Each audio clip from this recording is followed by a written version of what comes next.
Hi everyone, my name is Nadi Bhatnagar and welcome you all in this channel. तो बच्चों, आज की वीडियो में हम करेंगे हिटलर्स राइज टू पावर वाला टॉपिक। ठीक है, तो चलो स्टार्ट करते हैं। This crisis in economy, polity and society from the background to Hitler's rise to power. अब फर्स्ट वर्ल्ड वॉर के बाद क्या हो रहा है? क्राइसिस आया इकोनॉमी में, पूरी अर्थव्यवस्था खराब हो गई, पॉलिटी राजनीति खराब हो गई पूरी, और सोसाइटी, इस सब ने फॉर्म कर दिया एक बैकग्राउंड उसके लिए। जैसे हिटलर के लिए होता है ना, रास्ता साफ कर दिया हिटलर के राइज का, उसकी पावर के राइज का। ठीक है, अब हिटलर का जन्म कब हुआ था? एमसीक्यू का क्वेश्चन है। बॉर्न इन 1889, कहाँ हुआ था? इन ऑस्ट्रिया में। हिटलर का जन्म होता है 1889 में ऑस्ट्रिया में। हिटलर स्पेंड करता है his youth in poverty. Hitler जो था, उसका जो बचपन गुजरा है, हम कह सकते हैं वो गुजरा था गरीबी के अंदर। When the first world war broke out, जब पहला विश्व युद्ध ब्रोक आउट, जब स्टार्ट हुआ, हम कह सकते हैं ही एनरोल्ड फॉर द आर्मी। उसने खुद को आर्मी में एनरोल करा, यानी कि आर्मी में उसने कहीं ना कहीं हम कहते हैं भर्ती कर लिया, खुद को भर्ती करवा लिया। एक्टेड एज अ मैसेंजर, और हिटलर काम करता था एज अ मैसेंजर। मैसेंजर का मतलब होता है जो मैसेज इधर से उधर करते हैं, संदेश वाहक बोलते हैं। इन फ्रंट, यानी कि सामने से अगर हम देखें तो वो उसका जॉब यही था, अग्रिम मोर्चे पर, कि वो उसको मैसेज पास ऑन करते थे, मैसेंजर था। बिकम अ कॉर्पोरल, फिर वो कॉर्पोरल बना and earn medals for bravery, और वो बहुत बहादुर था तो उसको मेडल्स भी मिले उसकी बहादुरी के लिए। The German defeat horrified him and the Versailles treaty made him furious. Germany हार गया वर्ल्ड वॉर वन में, इसकी वजह से वो बहुत ज़्यादा हॉरिफाइड हो गया। हॉरिफाइड हो जाना मतलब एक तरीके से बहुत ज़्यादा खिल गया, जैसे हम कहते हैं ना, अंदर तक खिल गया। और ट्रिटी ने, जो वर्साई में संधि हुई थी, इतना इतना इन्होंने दे दिया था दूसरे देशों को, उसकी वजह से तो फ्यूरियस, यानी कि आग बबूला हो गया। In 1919 he joined a small group called the German workers Party. 1919 में, ध्यान कर लो, 1919, जब हमारे यहाँ जलियांवाला बाग हत्याकांड हो रहा था, उस समय की बात है। हिटलर ने उस समय जर्मन वर्कर्स पार्टी जो है वो ज्वाइन कर ली। He subsequently took over the organisation. अब सब्सिक्वेंटली मतलब धीरे धीरे उसने क्या किया? इस ऑर्गेनाइजेशन, इस संगठन पर अपना जो है टुक ओवर कर लिया, मतलब अपना नियंत्रण कहीं ना कहीं अपना कर लिया, उस पर नियंत्रण कर लिया। And renamed it National Socialist German workers Party. अब जर्मन वर्कर्स पार्टी को उसने नाम दिया National Socialist German workers Party. This party came to be known as Nazi Party, और इसी पार्टी को जो है फिर नाजी पार्टी कहा जाने लगा।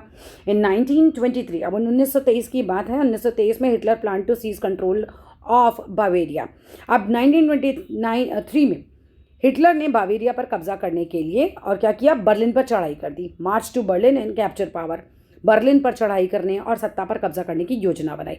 1923 में हिटलर ने बावेरिया पर कब्जा करने, है ना, कंट्रोल करने, बर्लिन पर चढ़ाई करने, मार्च to Berlin and capture power, power को, सत्ता को अपने कब्जे में लेने की योजना बना रही। ही फेल्ड, लेकिन वो फेल हो गया, ये चीज़ चली नहीं, उसकी योजना चली नहीं। वो अरेस्टेड, उसको अरेस्ट कर लिया गया एंड ट्राइड फॉर ट्रेसन, और देशद्रोह का उस पर मुकदमा चलाया गया एंड लेटर रिलीज। लेकिन फिर उसको छोड़ भी दिया गया, मतलब जेल में बहुत ज़्यादा नहीं रहा, छोड़ दिया गया। The Nazi could not effectively mobilise popular support till the early 1930। अब 1930 के तक आते आते, तब तो नाजी का इतना कोई प्रभाव नहीं था, मोबिलाइज नहीं कर पा रहे थे, लोगों को इकट्ठा नहीं कर पा रहे थे। But it was the during Great Depression that Nazism became mass movement. लेकिन जब ग्रेट डिप्रेशन का टाइम आता है, तब नासी बहुत बड़ा मूवमेंट बन जाता है, नासिज्म एक बहुत बड़ा मूवमेंट बन जाता है। जब महामंदी, जिसे ग्रेट डिप्रेशन कहते हैं, जब वो आया था, एज वी हैव सीन, जैसा कि हमने देखा, आफ्टर 1929 बैंक्स कोलैप्स हो गए, बिजनेस शट डाउन हो गए, वर्कर्स की जॉब्स चली गई, एंड मिडिल क्लास जो था वो तो घबरा गया था विद डेस्टिट्यूशन। मतलब उसको तो ऐसा लग रहा था कि लाचारी और भुखमरी का उसको डर सता रहा था। डेस्टिट्यूशन हो गया, लाचारी और भुखमरी, और थ्रेटन मतलब डर सता रहा है, तो बट थ्रेटन विद डेस्टिट्यूशन, लाचारी और भुखमरी का उसको डर सताने लग गया। इन सच अ सिचुएशन, अब इस सिचुएशन में नाजी प्रोपेगेंडा, मैंने नाजी का प्रोपेगेंडा जो फैलाव हो रहा था, प्रचार होता है, steered people of better future. इससे लोगों को कहीं ना कहीं क्या हो रहा था? एक आशा मिल रही थी, है ना, बेहतर भविष्य की उनको उम्मीद दिखाई दे रही थी कि चलो कोई तो है जो हमारा भला सोच रहा है। बेसिकली ऐसा हुआ नहीं बाद में, बट उस समय लोगों को लग रहा था। In 1928 the Nazi party got no more than 2.6% votes. Important है, 1928 में तुम समझो नाजी पार्टी को केवल 2.6% वोट मिले हैं। कहाँ के? किस चीज़ के? राइक्सटॉक के। राइक्सटॉक क्या थी? वहाँ की संसद थी, the German parliament. German parliament के लिए वोट दिए जा रहे थे, 2.6% वोट मिले इसकी पार्टी को बस खाली। लेकिन 32 आते आते ग्रेट डिप्रेशन के कारण it had become the largest party with 37% votes. 37% votes मिल गए तो लार्जेस्ट पार्टी बन गई थी। चलो जी, बहुत बढ़िया, हिटलर आ गए जी हाँ, बिल्कुल पिक्चर में। Hitler was a powerful speaker. Hitler जो था एक बहुत पावरफुल स्पीकर था, ज़बरदस्त वक्ता था, बोलता था तो मतलब मज़ा आ जाए लोगों को सुनने में। इस पैशन, उसका जो जोश था, and this words move the people, उसका जोश, उसके जो शब्द थे वो लोगों को हिला कर रख देते थे। He promise to build a strong nation, उसने वादा किया कि मैं एक बहुत स्ट्रॉन्ग नेशन बनाऊंगा, राष्ट्र बनाऊंगा, अनडू करूंगा the injustice of the Versailles treaty, और जो वर्साई की ट्रिटी में हमारे साथ एक अन्याय हुआ है, मैं उसको जो है उसको ख़त्म करूंगा, है ना, अंडू करूंगा उस चीज़ को, एंड रिस्टोर करूंगा डिग्निटी, और वापस लेकर आऊंगा सम्मान किसका, जर्मन के लोगों का। He promised employment for those looking for work, उसने लोगों से वादा किया कि आप लोगों का जो रोज़गार ख़त्म हो गया है मैं वो वापस दिलाऊंगा, एंड सिक्योर फ्यूचर दूंगा यूथ को। इतने प्यारे प्यारे प्रॉमिस कर रहा है उस समय, जिस समय की लोगों को लग रहा है कि जिंदा भी कैसे रहेंगे आप, तो उस समय तो फिर लोगों को कहीं ना कहीं आशा दिखाई देने लगी इसके अंदर। He promise to weed out all foreign influences, उसने वादा किया कि मैं उखाड़ फेंकूंगा जितने भी फॉरेन के इन्फ्लुएंसेस हैं, है ना, यहाँ पर फॉरेन इन्फ्लुएंसेस को रेसिस्ट करा ऑल फॉरेन कॉन्स्पिरेसीज को अगेंस्ट जर्मनी। उसने आश्वासन दिया कि देश और विदेश के प्रभाव से हमें मुक्त करा देगा, ठीक है, फॉरेन इन्फ्लुएंसेस देश को विदेशी प्रभाव से मुक्त कराएगा, और तमाम विदेशी साजिशें जो भी हैं उनका मुंह तोड़ हुआ जवाब देगा।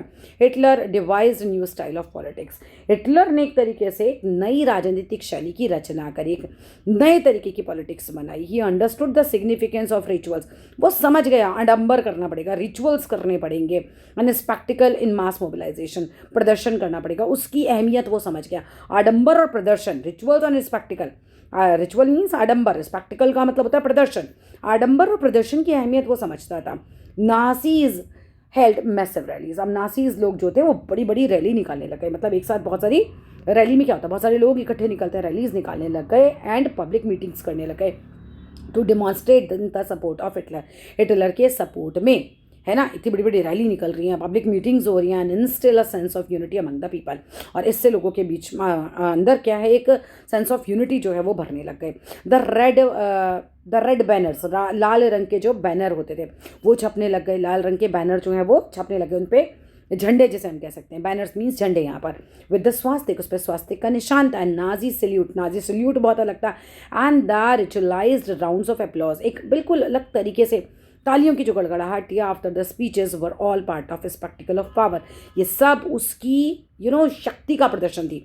मतलब समझो यहाँ पर रेड कलर का झंडा है, उस पर स्वास्तिक का निशान है, ये उसकी पावर को दिखाता है। नाजी सल्यूट बिल्कुल अलग उसकी पावर को दिखाता है। रिचुअल्स राउंड ऑफ एप्लॉज मतलब होता है एक अलग तरीके से, रिचुअलाइज्ड एक तरीके से मतलब अलग तरीके से ही ताली बजाना, ये सब दिखाता है उसकी पावर को, है ना, स्पेक्टिकल ऑफ पावर जिसको बोला जा रहा है। Nazi propaganda skilfully projected Hitler as a messiah, अब नाजियों ने जो धुआंधार एक तरीके से प्रोपेगेंडा किया, प्रचार किया हिटलर का, उसने उसे मसीहा दिखाया कि आ गया भैया, यही करेगा तुम्हारा सारा भला, as someone who had arrived to deliver people from their distress, ऐसा दिखाया कि ये व्यक्ति आया है, ऐसे व्यक्ति के रूप में पेश किया कि आपको तबाही से उबार देगा, ये आ गया आपका मसीहा एक तरीके से।